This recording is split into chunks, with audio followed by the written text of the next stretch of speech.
Well, good evening. This is episode 2 of Miles with Anna. If anybody that's listening to this, watches this, has a suggestion for another name for this whole thing, I'd be up for it. It was just kind of the first thing I came up with. But anyway, just out on my run on a beautiful Wednesday in Iowa. The wind's not blowing 100 mile an hour today, so that's kind of nice. So, some may be wondering, why am I choosing to run when I do this rather than just sit down somewhere in a nice quiet place and say what I'm thinking? Well, a couple of reasons. Everybody's got this activity that they go to that just allows them to think clearly. And I'm sure they all talk to themselves too while they're doing this activity, and all their ideas and thoughts just kind of come to them very naturally. Well, running does that for me. And after Anna's diagnosis, I found myself doing that a lot.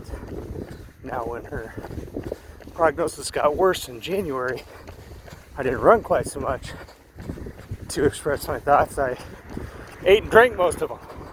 Hence all the extra huffing and puffing these days, because I didn't run very much. But also, running was a small connection between Anna and myself. And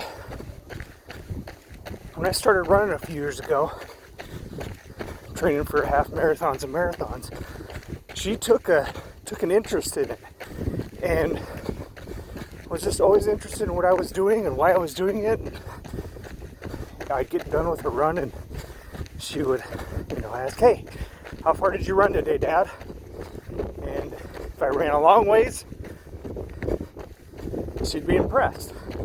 If I didn't run very far, she'd go, "Well, maybe you can run farther tomorrow."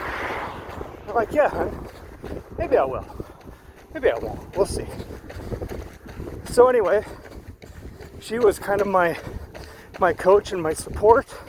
My biggest fan when I was running marathons. She was at all of them that I've run so far, and she'd be waiting with my aunt and uncle on the bridge around mile 25-ish at Grandma's Marathon, holding the sign, cheering me in, and I'd give her a big old sweaty kiss and hug and say, "See you in a little bit." She was always there at the end to greet me, even though she hated all the smells and the noise at the end of the event. That was my favorite part, because the beer tastes great. But then, we started running a little bit together. Got her coaxed into running cross country one year, and she completed her first cross country season, which I was super proud of. Thank you, Carrie McDermott and coaches, for encouraging her to do that. And look at that. And then we ran our first 5K together in Des Moines. I was so proud of her for getting through that. And I remember watching the marathoners and half marathoners coming with her at the end. She looked at me, she goes, "Dad, you think I can do that someday?" I'm like, "Dang right you can, baby girl." And so we kind of started training to kind of get her amped up for more 5Ks and 10Ks. Then the weather got cold and neither of us wanted to go outside. But then she was going into her second cross-country season, and of course that's when we found out she had these tumors, and so she had to quit soccer and quit running.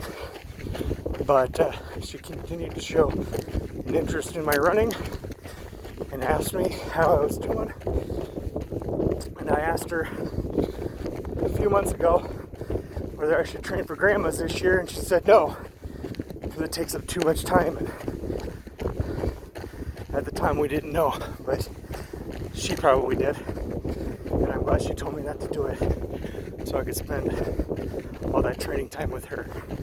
So that's why I'm choosing to use running, and hopefully also shed some pounds back off. Holy crap. But anyway, that's my little story for Anna today. Hope everybody has a great